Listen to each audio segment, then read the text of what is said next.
agression ak bavure policière loolee nag la ñu nar a waxtaanee donc Moustapha bi ñuy njëkk abordé muy bavure policière yi raw exemple bi rek muy li nga xamante ne mu ngi am foofee sa Cambérène. mi ngi bëgg a bari nag. te mi ngi bëgg a soof. te ku wax dëgg suñu alkaati yii malgré tout le respect que nous avons pour ñoom dañ leen a war a wax ne. Sénégal gii dañ leen a dénk dañ leen a solal tenue jox leen fetal jox leen livre pour ñu assurer sécurité wu sénégalais yi. et non pour que ñoom ñu nekk insécurité pour sénégalais yi. wala boog un facteur d'insécurité pour sénégalais yi.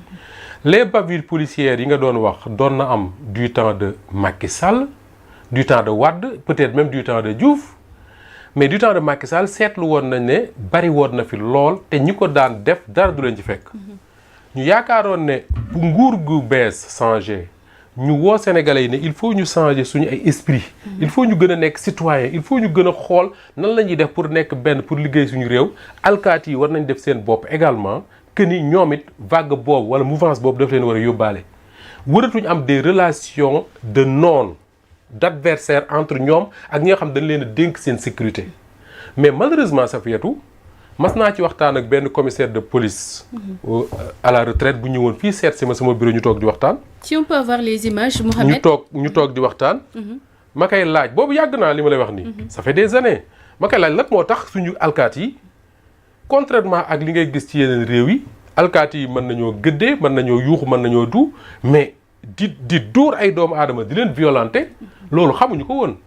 mu ne ma c'est un commissaire de police à la retraite moom wax loolu mu ne Moustapha bul fàtte ne ñun dañu hérité d'une police coloniale et que colons yi bi ñu fi nekkee dañoo créé woon benn police boo xam ne Safiatou seen liggéey moo doon fexe ba baadoole yi may gor kii ni xam nu ñu koy wax sax borom daraja yi ñu nekk seen tranquillité moo tax ñu leen daan jox aw yat mu soppaliku nekk liif nga xam ne ñoom dañ daan fexe ba population yi nga xam ne ñooy les populations xamu nu ñu ko tuddee autochtones ou je sais quoi ñu may jàmm tubaab yi pour ñu mën a nekk seen jàmm di nelaw heure bu ñu ko bëggee nekk seen quiétude culture boobu mooy continuer ba ñu am léegi ay alkaati yoo xam dañu yaakaar ne ñoom puisqu'ils sont payés par l'État seen rôle mooy assurer la sécurité ak la quiétude des gens qui nous dirigent je sais wax yaa ngi comprendre c'est-à-dire que ni ñu ko doon defee tubaab yi culture boobu moo ñuy topp di topp ba léegi ba ñu yaakaar ne dañu war a assurer la sécurité des gens qui nous dirigent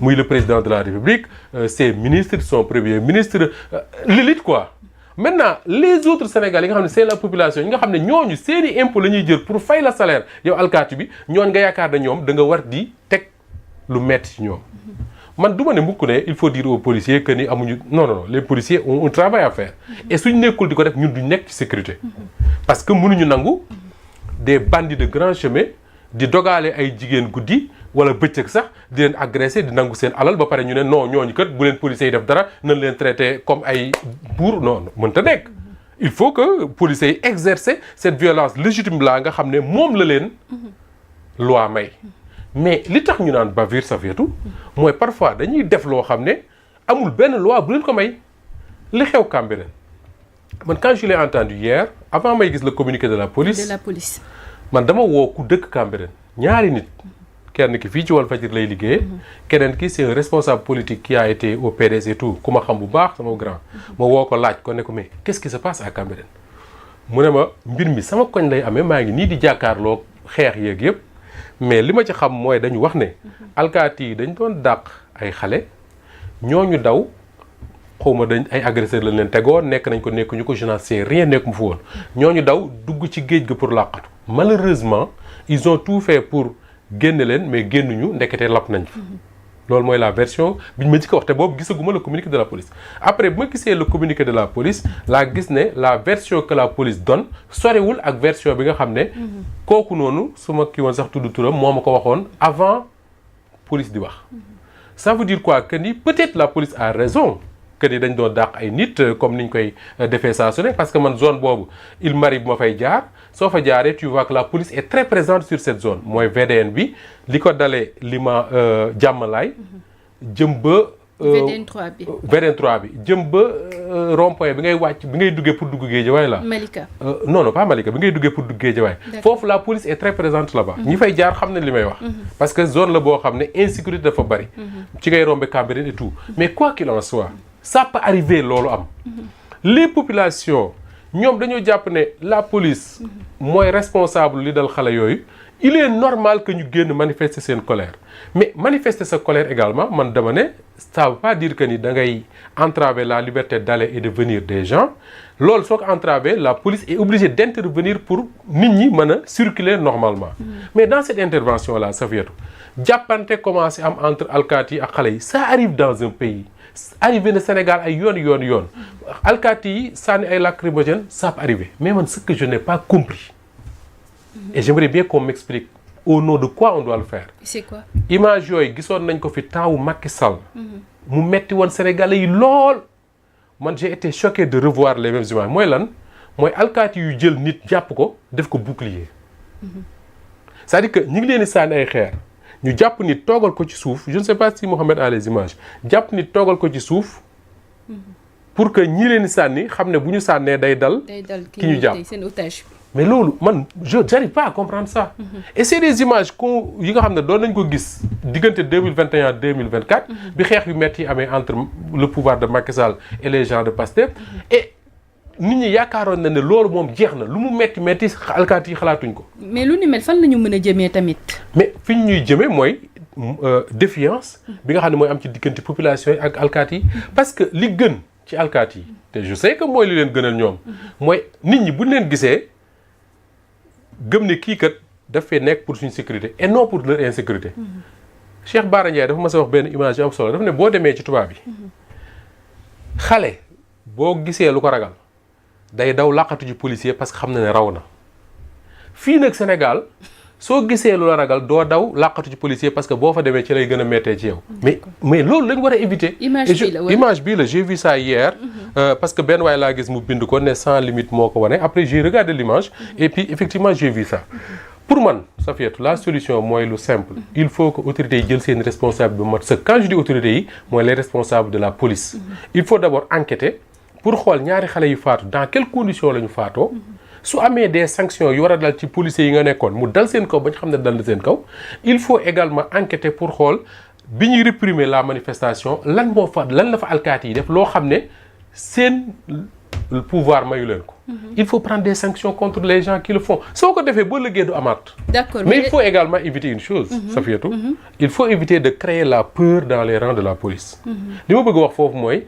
il faut éviter moo tax c'est difficile pour les politiques. Bien sûr. Parfois il faut éviter de mettre dans la tête des policiers que ni yéen kat heure bu ngeen wàccee yoon dañ leen di tëj ça il faut l'éviter.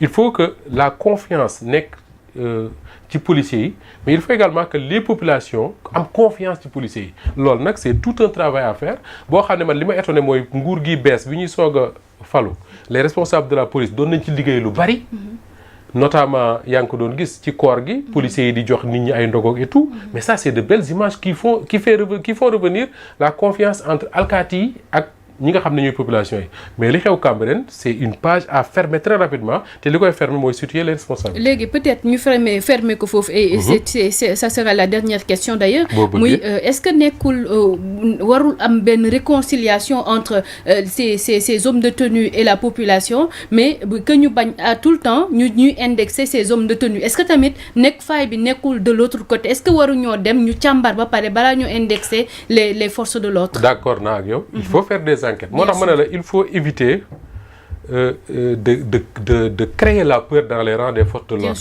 mooy indexé bi ngay wax mooy population yi jóg nañ rek ne policiers yi ñoo ñu def nanga am nañ lu naqari ñu ne nañ jàpp ay policiers de amoon na fi bi ñu reyee Balla Gaye en 2001 l'étudiant Balla Gaye en 2001 dañ ko rey yaayu mu am benn colère bu extraordinaire à l'université ba commencé di laal yeneen universités yeeg collèges yeeg lycées yi ñu jàpp benn alkaati bu tudd je pense su ma jubal Thiendella Fall je pense noonu la tudd.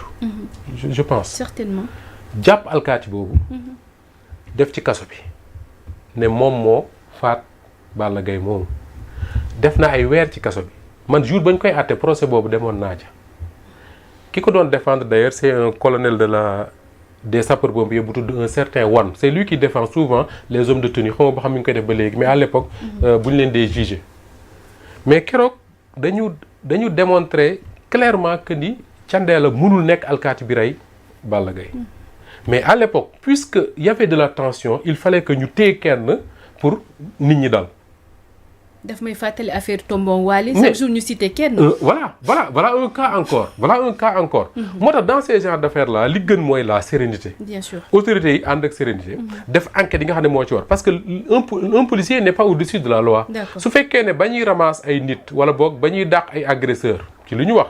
wala boog ay supposés agresseurs dañu faa def loo xam ne waruñu koo def ba tax xale yooyu ñàkk seen bakkan il faut les sanctionner. d'accord su fekkee ne ba ñuy manifester ñu koy réprimer dañ ko réprimer noo xam ne loi mayu leen ko il faut sanctionner mais mu yem ca il faudrait man je suis tout à fait contre le fait que ñuy installer la peur dans les rangs de la police wax policiers yi dem ba ñoom jàpp seen bopp que ni ñoom kat bu ñu sànnee lacrymogène sax mën na leen a téye ça il faut l'éviter mais également comme li nga wax sànq il faut faire revenir la confiance entre les populations yi nga xam ne ñoom ñooy fay policiers yi pour ñu assurer seen sécurité ak les policiers je dis policiers mais tous les hommes de tenue gendarmes yeeg yeneen parce que bu ñu nekkul nii du mën a sotti. ñu tëj ponk boobu ñu ñëw ci beneen ponk muy liberté